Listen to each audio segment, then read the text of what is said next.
Hello, welcome once again. आज हम एक नया टॉपिक शुरू करने जा रहे हैं जिसका नाम है प्रीपोजिशंस। प्रीपोजिशंस जैसे कि नाम से ही क्लियर है, preposition that means a word that comes before some other word. Parts of speech जो होते हैं अपने, there are 8 parts of speech, उसी का ही एक पार्ट है। It is one of them, one of the 8 parts of speech. जैसे कि हमने वर्ब किया, उसी तरह से एक और ये इम्पॉर्टेंट टॉपिक है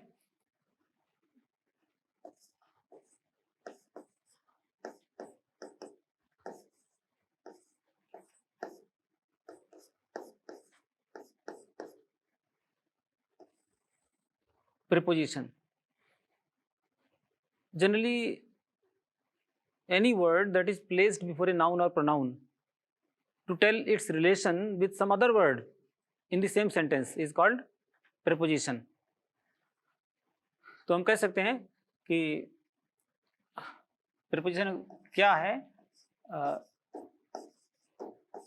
It is a word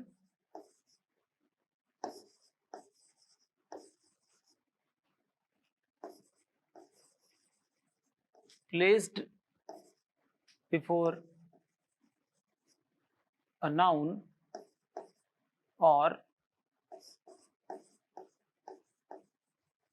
pronoun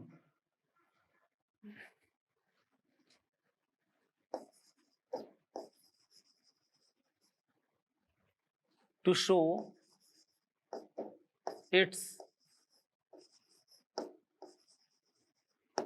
relation with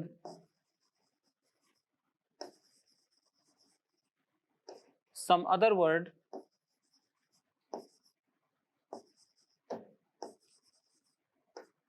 in the sentence. उसी सेंटेंस के अंदर किसी और वर्ड के साथ उसका रिलेशन या संबंध बताता है ये वर्ड।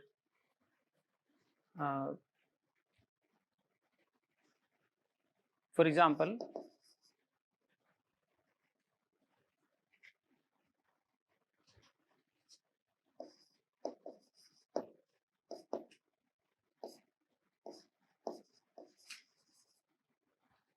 एक सेंटेंस है, there is a cow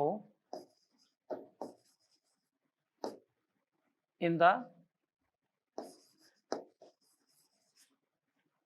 field.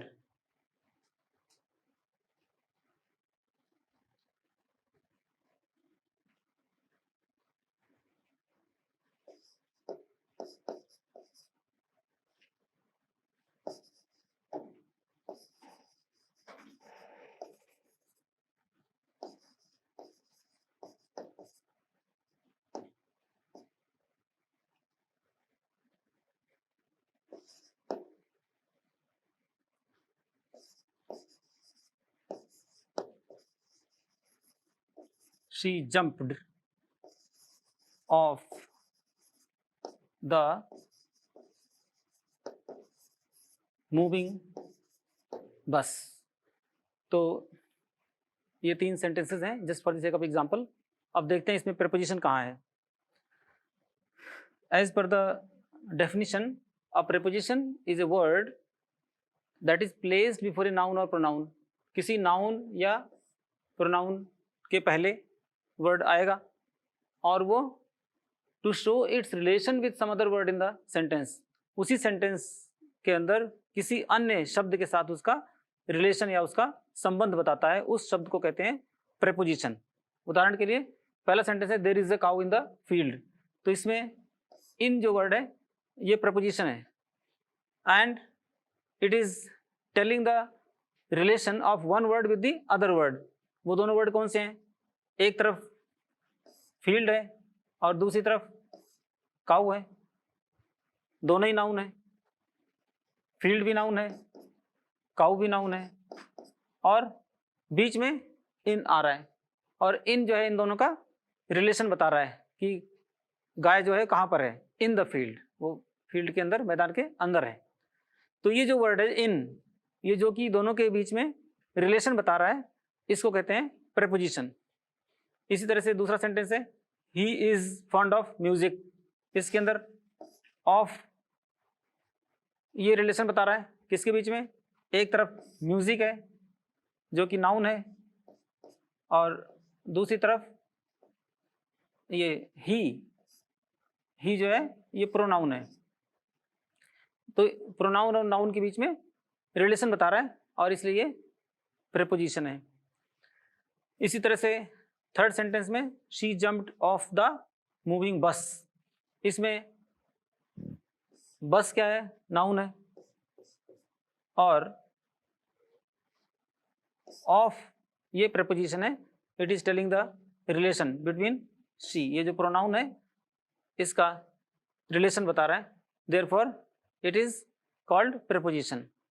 That means any word that is placed before a noun or pronoun to show its relation with some other word in the sentence. कोई भी word जो noun या pronoun के पहले आता है और उसी sentence में किसी अन्य शब्द के साथ उसका संबंध बताता है, उसे preposition कहते हैं। अब इनके types देख लेते हैं, preposition कितने type के होते हैं।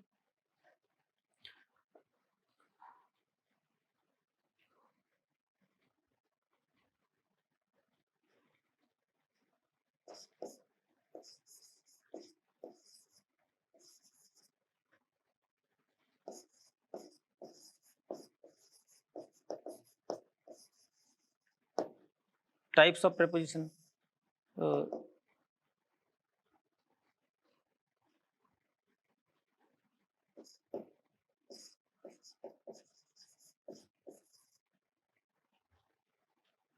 simple preposition और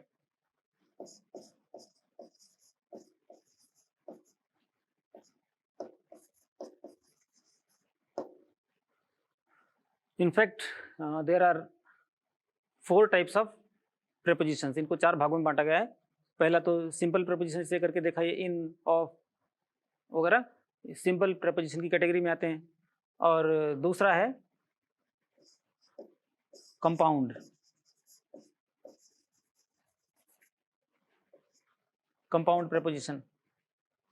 और तीसरा है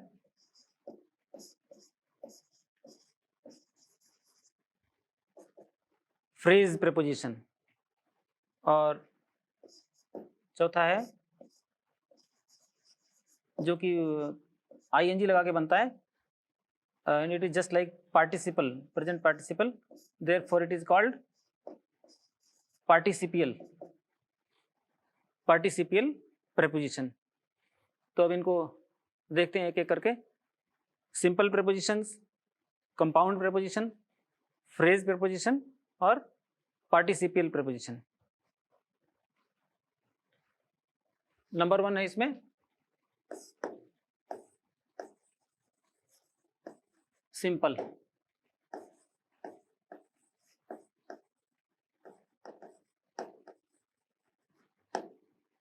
सिंपल प्रेपोजिशन बहुत ही कॉमन है, छोटी क्लासेस से ही आप पढ़ते आ रहे हो इनके बारे में। जैसे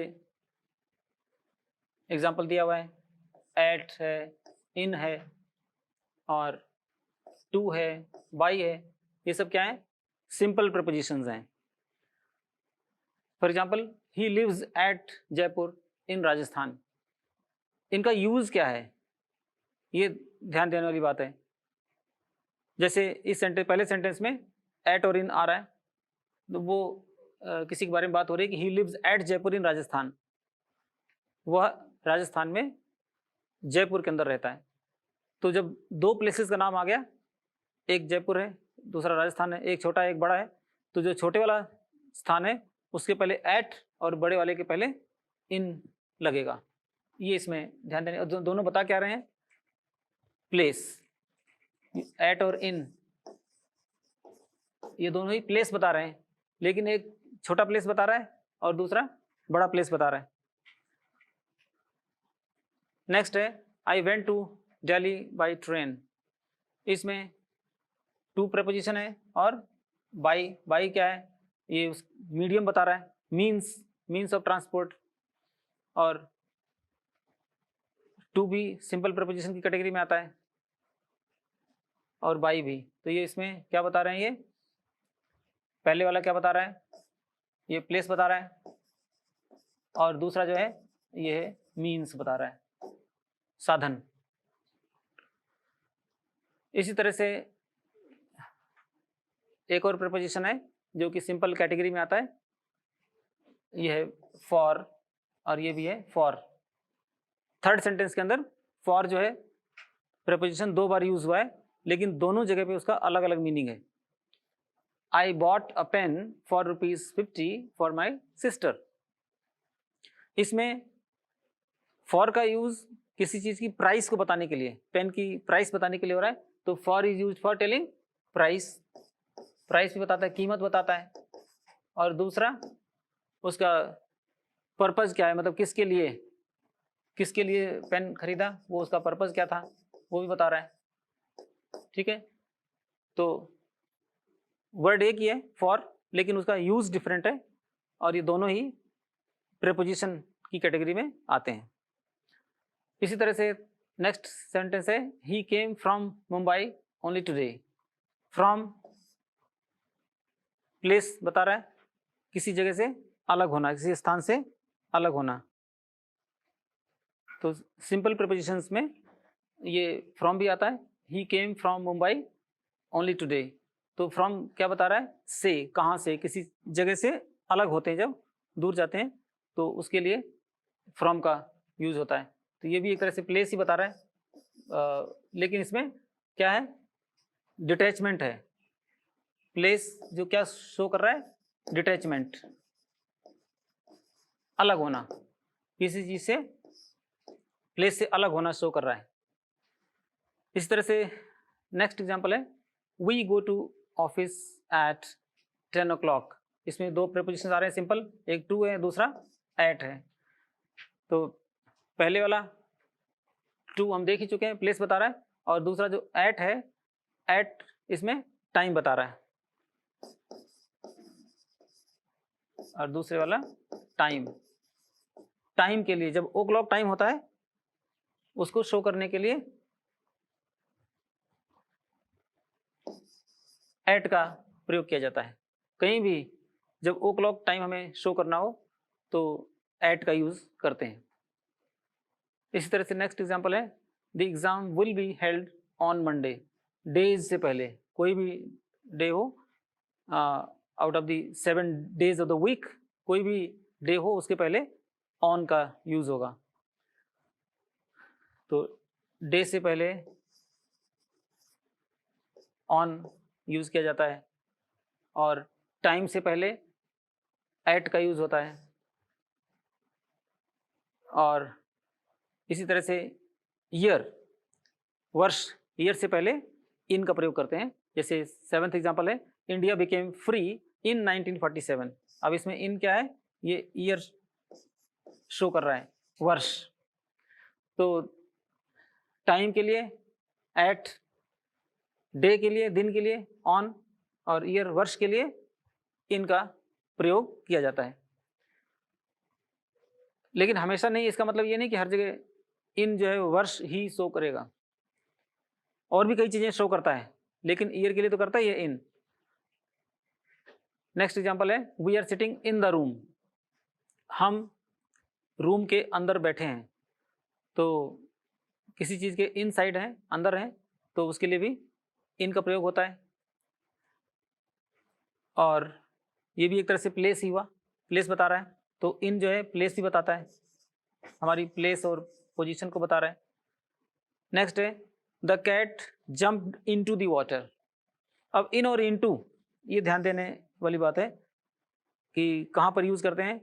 इन तो इनका इसका मतलब भी, इनका मतलब भी इनसाइड, अंदर, के अंदर, और इनटू का मतलब भी के अंदर। तो दोनों में डिफरेंस क्या हुआ, the cat jumped into the water, बिल्ली ने पानी के अंदर छलांग लगाई, and at that time the cat was in motion, वो जो है मूवमेंट में थी, गति में थी। ये विशेष अंतर है कि हम अगर पहले से कहीं बैठे हुए हैं, या कि कोई चीज़ पहले से किसी चीज़ के अंदर है, तो इन का यूज होगा। लेकिन अगर कोई मोशन में है, बाहर से चल करके कोई अंदर जा रहा है, the teacher came into the room और the cat jump into the water, तो यदि मोशन में है तो इनटू का यूज होगा, और स्टेशनरी है, मोशन नहीं है, स्थिर है, तो इन का प्रयोग होगा। मीनिंग दोनों का सेम है, दोनों का मतलब है के अंदर, लेकिन अंतर सिर्फ इतना है कि यदि स्टेशनरी है, स्थिर है, तो इन का प्रयोग होगा, और मूवमेंट में है, गति में है, तो इनटू का प्रयोग होगा।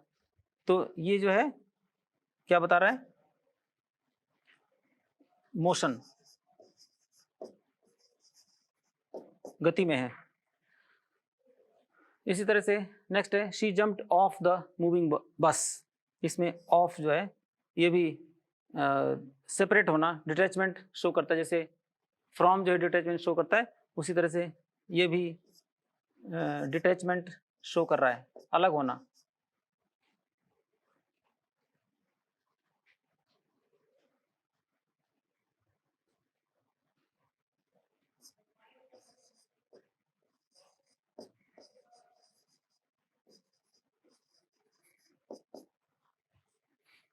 ठीक है, ये कुछ एग्जांपल्स हैं सिंपल प्रीपोजिशंस के। और देखते हैं, जैसे एक टिल है, ये भी सिंपल प्रीपोजिशन की कैटेगरी में आता है। Please wait here till I come back, तो ये टाइम बता रहा है, तक, इतने इस टाइम तक आपको वेट करना है, तो ये भी टाइम बता रहा है। पर ये ओ क्लॉक टाइम नहीं है, ये वैसे टाइम बता रहा है कि कितने बजे तक या कब तक आपको वेट करना है। नेक्स्ट है the teacher beat him with a stick.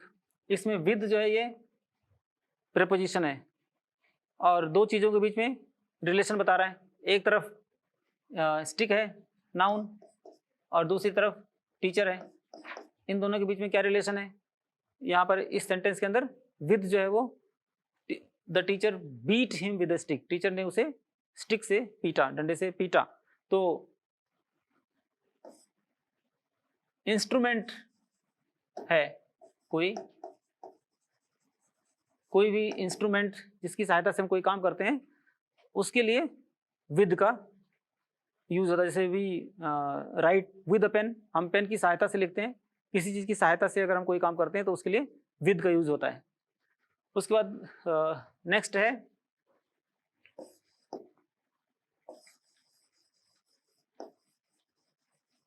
Compound.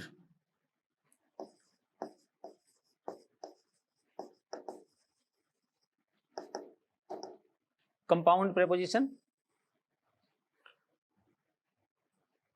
इसमें आते हैं मेन जो प्रीपोजिशन वो है अक्रॉस है, अलोंग है, बिटवीन है, अमंग है। ये सब जो है कंपाउंड प्रीपोजिशन की कैटेगरी में आते हैं, क्योंकि ये दो वर्ड से मिल करके बने हुए हैं, कंपाउंड किया हुआ है, इनको जोड़ा हुआ है, जोड़ के बनाए हुए हैं, इसलिए इसको कंपाउंड प्रीपोजिशन कहते हैं। The cat jumped across the bridge. Across the bridge मतलब ब्रिज के आर पार, ब्रिज के उस पार छलांग लगाई, तो इसके लिए अक्रॉस का यूज हुआ। Next he was moving along the railway track. Along मतलब के साथ साथ, के सहारे सारे, कोई जो है रेलवे ट्रैक के साथ सहारे सारे या साथ साथ जा रहा था, उसके लिए इसका प्रयोग हुआ है।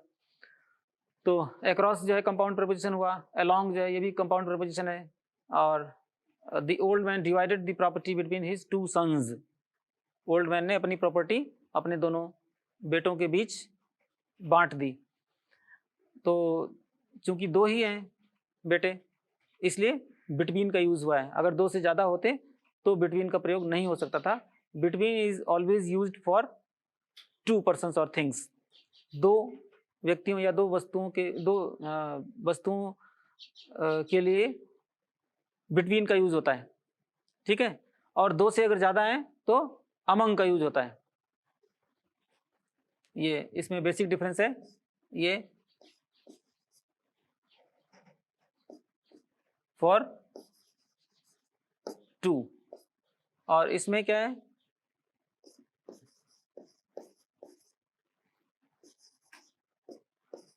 मोर देन टू, दो से ज्यादा है।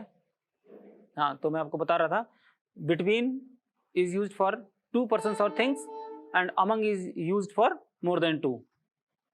बिटवीन जो है